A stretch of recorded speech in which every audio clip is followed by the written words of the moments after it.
Hi అండి. Good morning all. ఏం చేస్తున్నారు మీ ఇంట్లో ఈరోజు స్పెషల్స్? మా ఇంట్లో అయితే ఈరోజు వెజ్ బిర్యానీ చేస్తున్నానండి నేను.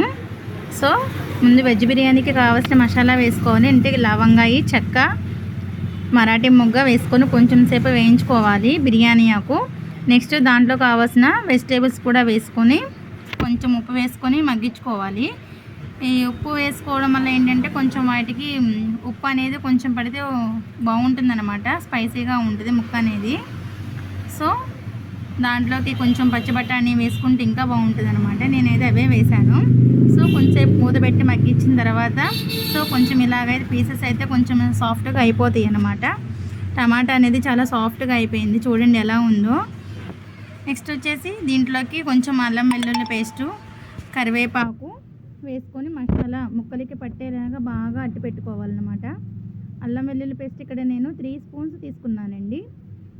3 స్పూన్స్ తీసుకొని దాంట్లోనే కొంచెం కరివేపాకు వేసుకొని మసాలా అంతా ముక్కలకి పట్టేలాగా కొంచెం సేపు తిప్పుకొని ఒక 5 మినిట్స్ మళ్ళీ మగ్గించుకోవాలి. ఈ అల్లం వెల్లుల్లి పేస్ట్ ఏంటంటే కొంచెం రెడ్డిష్గా రావాలన్నమాట, అంటే బ్రౌన్ కలర్లోకి షేడింగ్ అవ్వాలి.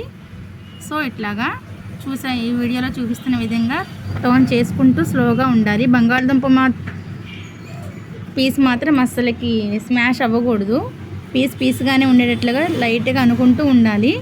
సో చూసారా ఫ్రెండ్స్ ఎలా అయిపోయిందో, ఇప్పుడు చక్కగా మగ్గిపోయిందనమాట ఎర్రగా. దాంట్లోకి రుచికి సరిపోయిన కారము, అలాగే పెరుగు, కొంచెం పెరుగు అనేది కూడా యాడ్ చేసుకుంటే బాగుంటుందండి బిర్యానీలో.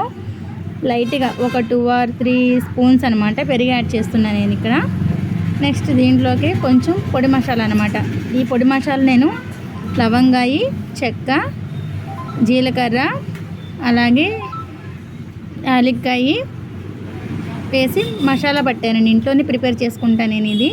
సో ఇది కూడా మసాలా అంతా కూడా వీటికి పట్టేలాగా, ఈ ముక్కలకి పట్టేలాగా కొంచెం సేపు అలా టర్న్ చేసుకుంటూ తిప్పుకుంటూ ఒక 5 మినిట్స్ ఉంచుకోవాలి.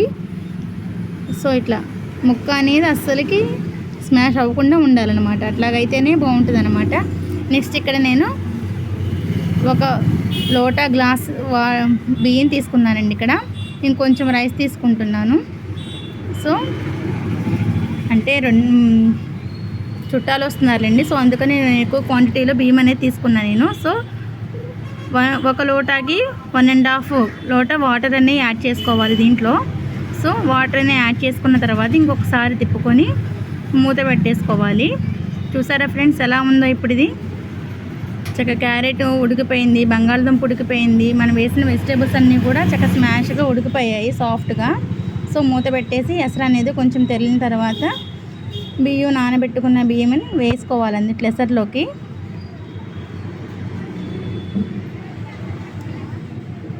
వాటర్ అనేవి లేకుండా వేసుకోవాలి ఫ్రెండ్స్. ఆల్రెడీ మనం వాటర్ పోసాం కాబట్టి ఎక్కువ వాటర్ ఉంటే మళ్ళీ అవి ఎక్కువ ఉడికిపోద్ది అనమాట. సో కొంచెం పొడిపొడిలాడుతూ ఉంటేనే మనకి రైస్ అనేది బాగుంటుందన్నమాట. సో ఒకసారి బియ్యం వేసి కొంచెం సేపు తిప్పుకొని హై ఫ్లేమ్లోనే ఉంచాలి ఫ్రెండ్స్. హై ఫ్లేమ్లో ఉంచడం వల్ల ఏంటంటే కొంచెం ఆల్రెడీ మనం రైస్ని నానబెట్టాం కాబట్టి అంత టైం ఏమీ పట్టదు, కొంచెం నార్మల్ టైంలో తొందరగానే ఉడికిపోతుంది అనమాట. సో హై ఫ్లేమ్లో ఉంచిన తర్వాత ఇలా ఈ కంటెంట్లో వచ్చే వరకు అట్టి పెట్టుకొని ఇప్పుడు పొయ్యిని కొంచెం మీడియం ఫ్లేమ్లో పెట్టుకొని మూత పెట్టేసి మగ్గనిచ్చేసేయాలి ఫ్రెండ్స్. లో ఫ్లేమ్లో పెట్టేసేయాలి అనమాట. ఇప్పుడు ఈ టైంలో ఉన్నప్పుడు పెట్టుకొని మూత పెట్టేసి మగ్గనిచ్చి ఒక 5 మినిట్స్ మగ్గిపోతే మనకి వెజ్ బిర్యానీ అనేది ప్రిపేర్ అయిపోతుంది ఫ్రెండ్స్. చూసారా ఫ్రెండ్స్ ఎలా ఉంది? చూడడానికి ఎమ్మీగా స్పైసీగా, చూస్తుంటేనే తినేయాలనిపిస్తుంది కదా ఫ్రెండ్స్. చక్కగా ఎంత సాఫ్ట్గా ఉన్నాయంటే పీసెస్, చూస్తుంటే నోరు ఊరిపోతుంది అనమాట. ఆల్రెడీ నేను దీంట్లోకైతే కర్రీ ఏమీ చేయలేదండి, పెరుగు చట్నీ ఒక్కటే ప్రిపేర్ చేశాను నేను. దీంట్లోకి క్యారెట్ తురిమాను, ఉల్లిపాయ, సో ఈ 2 కలిపానండి నేను. పిల్లలు విడిగా క్యారెట్ తినమంటే తినరండి కొంచెం, అందుకని నేను ఇలా కొంచెం ఎక్కువ క్వాంటిటీలోనే వేస్తాను పెరుగు చట్నీ అనేది. సో టేస్ట్ చేసేద్దాము ఫ్రెండ్స్ ఎలా ఉందా ఏంటా అనేది. వేడిగా చల్లని వాతావరణంలో అలా బిర్యానీ తింటూ ఉంటే సూపర్గా ఉంది ఫ్రెండ్స్. అన్నీ బాగున్నాయి, ఉప్పు, కారం, సూపర్గా ఉందంటే సూపర్గా ఉంది ఫ్రెండ్స్, బాగా కుదిరింది. Thank you friends, bye bye.